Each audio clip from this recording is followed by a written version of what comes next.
আসসালামু আলাইকুম গাইস, আজকে নিয়ে এসেছি বাচ্চাদের খিচুড়ি রান্না। সবজি খিচুড়ি। চাল ডাল ধুয়ে নিয়েছি, সবজি কেটে নিয়েছি, পুঁইশাক কুচি, টমেটো কুচি, পেঁয়াজ কুচি, বরবটি কুচি, আলু কুচি। চাল আর চাল আর ডালটা ধুয়ে চুলায় বসিয়ে দিয়েছি সিদ্ধ হওয়ার জন্য। আলুটা দিয়ে দিচ্ছি যাতে সিদ্ধ হয়, পেঁয়াজটাও দিয়ে দিচ্ছি।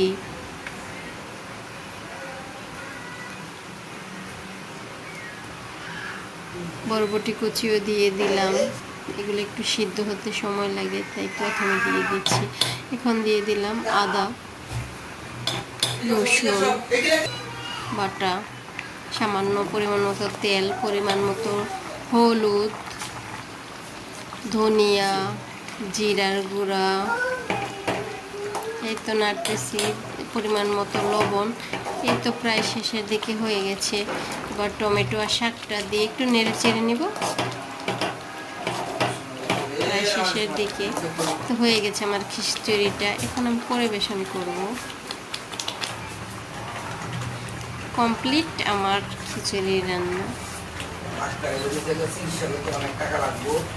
এভাবে পরিবেশন করতে পারবেন।